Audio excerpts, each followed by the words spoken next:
আচ্ছা দয়া, এখন আমাদের সচরাচর এই যে আমরা ধর্মগ্রন্থ নিয়ে ধর্মযাজক বানাইলাম, সেই যাজকদের আবার আলাদা ব্যবসা প্রতিষ্ঠানও খুলে দিলাম, কিন্তু এই এত কিছু চলতেছে, এই জায়গায় আমাদের একটা বিশেষ দিক, যেমন লালন সাইজি বলল যে একই কোরআন পড়াশোনা, কেউ মৌলভী কেউ মৌলানা, তাই না?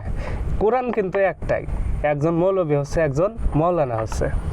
তো সেরকম গীতা, মহাভারত, বৌদ্ধদের ত্রিপিটক যদি আমরা পড়ি, তো সকল ক্ষেত্রেই যারা এই ত্রিপিটক বেদ গ্রন্থ কিতাবাদি নিয়ে যারা জ্ঞান রাখে, তারাই হচ্ছে মূলত ধর্মযাজক।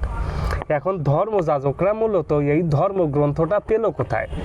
বা এই যে আসমানি কিতাব 104টা, এই 104টা আসমানি কিতাব আমাদের কাছে নাজিল হয়েছে, আবার এই কিতাবকে এমনভাবে ডিক্লারেশন দেওয়া হচ্ছে যে জালিকাল কিতাবুল রাইবা ফিহি হুদাল লিল মুত্তাকিন, যে এই একমাত্র কিতাব যাতে বিন্দু পরিমাণ সন্দেহ নাই, এবং এটা মুত্তাকিদের জন্য পথ প্রদর্শক। তাহলে এত কিছু যদি এই গ্রন্থ কিতাব নিয়েই লেখা হয়, তাহলে মূলত এই কিতাবটা নাজিল করলো কে, বা কিভাবে নাজিল হলো, কিভাবে এই ধর্মযাজকদের উৎপত্তি ঘটলো, এই বিষয়টা একটু আমাদেরকে ক্লিয়ার করে দেন। আপনি প্রথমে একটি কথা বললেন 104খানা, আসলে না, এটা আমি শেষে বলেছি। এই 104খানা শেষে বলেছেন, এটা কিন্তু আপনি শোনা যায় এবং বিভিন্ন চটি বইয়ের মাধ্যমে জানতে পারছেন। আসলে আমাদের বিলিভ, আমরা বিশ্বাস করি, আমরা ঈমান এনেছি। আল্লাহ বললেন যে আল্লাহকে প্রতি বিশ্বাস রাখো, আল্লাহর কিতাব আছে, সেই কিতাবের উপর বিশ্বাস রাখো, আল্লাহর নবী রাসূল দিয়েছেন, সেই নবী রাসূল প্রেরিতদের উপরে বিশ্বাস রাখো। ওই মুজমাল আর মুফাসসালের কথা বলতেছেন? জি জি জি, যে আপনি যেটা বলতে চাচ্ছেন, আপনার আমার মতোই এই পৃথিবীতে আল্লাহর মনোনীত নবী রাসূল এসেছেন, তাদের কাছে, মূলত তাদের কাছেই আল্লাহ বলতেছেন, তাদের কাছে সত্য সহকারে ইলাহ থেকে, এক ইলাহ থেকে নাজিল করা হয়েছে এই কিতাব। সেই কিতাব থেকে কথা বললে সেই কিতাবে আমরা জানতে পারি তাওরাত, জাবুর, ইনজিল, এবং সেগুলোর রক্ষক এবং সমস্ত কিছুর সমর্থক এই কিতাব, আমরা যেটা পবিত্র কোরআন থেকে জানতে পেরেছি। আর আপনি অন্য ধর্মদের গীতা, মহাভারত, তারপরে ইনজিল, বাইবেল বলবেন, ইনজিল বাইবেলের কথা এই কিতাব থেকে পাওয়া যাচ্ছে। মহাভারত, সেটাও হিন্দু শাস্ত্রদের মধ্যে ঐশিক বাণী, তাদের মহাপুরুষ, সেই মহাপুরুষের কাছে এসেছেন, সেই ঐশিক বাণী তিনি ব্যক্ত করেছেন, সেটি লিপিবদ্ধ হয়েছে। মানে আকাশ থেকে পড়ছে এরকম কিছু ঐশী বাণী বলতে? আপনি জানেন, আমরা এই কিতাব থেকে জানতে পেরেছি যে আল্লাহ তিনভাবে মানুষের সঙ্গে কথা বলেন। আর আরেকটি জিনিস জানতে পেরেছি,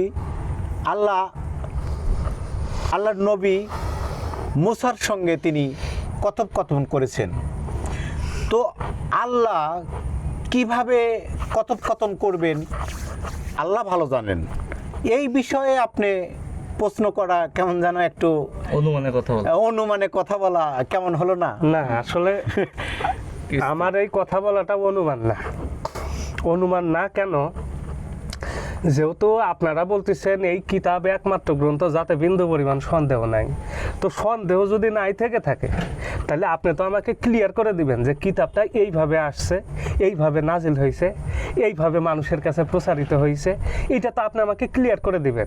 আমি তো আপনাকে বলি নাই যে মুসার সাথে আল্লাহ কথা বলেছে বা মানুষের সাথে আল্লাহ তিনটে মাধ্যমে কথাবার্তা বলে, এ বিষয়ে তো আপনার কাছ থেকে আমার জানার বিষয় না।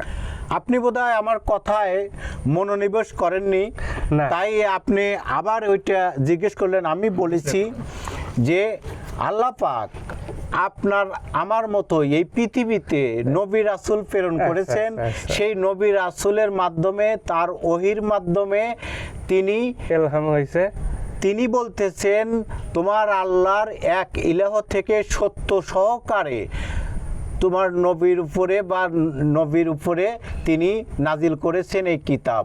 সেই কিতাব সেই নবী রাসূল থেকে তার আবার ওই আয়াত থেকেই আমরা জানতে পারি এই আয়াতগুলো বা এই বাণীগুলো সম্মানিত রাসূলের বাণী।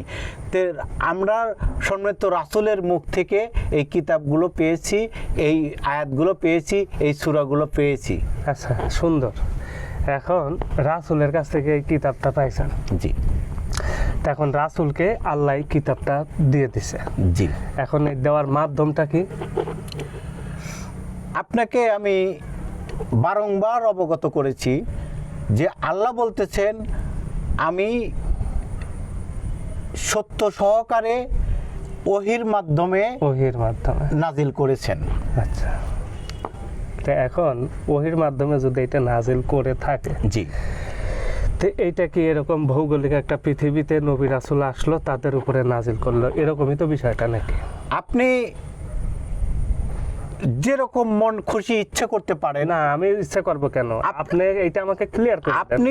আপনি বলতে পারেন যে আসলে এই কিতাব থেকে আমরা জানতে পারলাম ওহি, তাহলে ওহিটা কি, ওহি সম্বন্ধে আমরা চিন্তা ভাবনা করব।